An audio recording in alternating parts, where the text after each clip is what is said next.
बिस्मिल्लाहिर्रहमानिर्रहीम। फ़कीर की बद्दुआ से आया अल्लाह का अज़ाब। चाचा चमन मोहल्ले के सबसे कंजूस आदमी थे। उनके घर कोई मेहमान चला जाए तो रस्मी गुफ्तगू के बाद पूछते हैं कि चाय तो नहीं पिएंगे ना, क्योंकि चाय बहुत नुकसानदायक है। हाँ, शरबत थोड़ा गर्म है, चलेगा क्या? केक बिस्किट वाली दुकान अभी बंद है। क्या करूं, समोसे वाला तो अभी तेल गर्म कर रहा है, अभी काफ़ी वक्त लगेगा। आप कहाँ इतनी देर बैठे रहेंगे? बेचारा मेहमान ये सुनकर शर्मिंदा हो जाता। एक दिन दोपहर को किसी फकीर ने उनके घर का दरवाजा खटखटाया। चाचा चमन ने दरवाजा खोले बगैर पूछा, कौन है? फकीर बोला, बेटा मेहरबानी करो, मुझे कुछ पैसे दे दो, मेरे पास सब्जी है, रोटी खरीद कर खा लूंगा। चाचा चमन ने बोला, जाओ जाओ, दफा हो जाओ, नहीं है मेरे पास पैसे। पता नहीं कहाँ कहाँ से ऐसे भिखारी आ जाते हैं मांगने के लिए। चाचा चमन ने बेचारे फकीर को खूब बातें सुनाई। फकीर मायूस हो गया। आखिर उसकी जुबान से बद्दुआ निकली, अल्लाह तुझे हमेशा खाने से दूर रखे, तू भी कुछ ना खा सके। इतना कहकर वो फकीर वहाँ से चला गया। कुछ दिन बाद चाचा चमन के पेट में शदीद दर्द उठा। दर्द इतना शदीद था कि वो तड़प उठा। घर वाले उनको हॉस्पिटल ले गए। हॉस्पिटल में चाचा चमन के मुख्तलिफ टेस्ट हुए। आखिर पेट के दर्द का पता चल गया।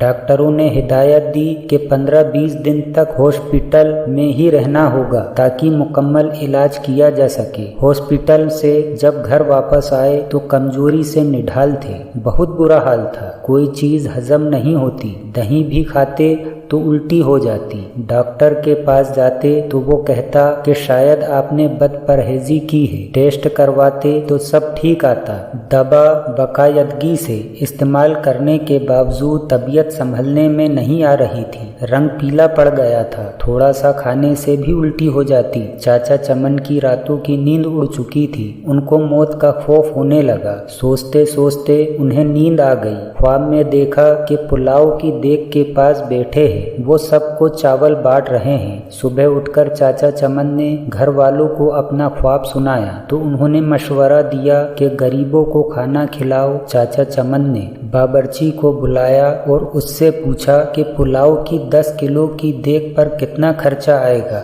बावर्ची ने खर्च बताया। चाचा चमन 10 किलो की देग पर होने वाले खर्च का सुनकर बड़ा परेशान हुए, लेकिन फिर सोचा कि शायद खैरात करने से मैं ठीक हो जाऊं। उन्होंने एक दोपहर को ये मुश्किल मरहला तय कर ही लिया। मोहल्ले के नौजवानों की मदद से मोहल्लेदारों और गरीब लोगों को खाना खिलाया। चाचा चमन अब काफी पुरसुकून रहने लगे, लेकिन जब उस फकीर का ख्याल आता तो फिर वही मनहूस दर्द शुरू हो जाता। कई दिन ऐसे ही बीत गए। एक शाम को किसी फकीर की आवाज आई, अल्लाह के नाम पे दे दो बाबा। चाचा चमन भाग कर गए तो देखा कि वही फकीर खड़ा था जिसने उन्हें बद्दुआ दी थी। चाचा चमन उस फकीर का हाथ पकड़कर अपने घर के अंदर ले आए। फौरन ही उन्होंने अपने बड़े लड़के को होटल से कई किस्म के खाने लाने के लिए भेजा। कुछ ही देर में लड़का होटल से बहुत से खाने ले आया। चाचा चमन और फकीर ने पेट भर कर साथ में खाया। जाते वक्त फकीर बहुत खुश था। एक हफ्ता इलाज के बाद चाचा चमन मुकम्मल तौर पर सेहतयाब हो चुके थे। मोहतरम नाज़रीन, इसी तरह के वाक़यात सुनने के लिए चैनल को सब्सक्राइब कीजिए।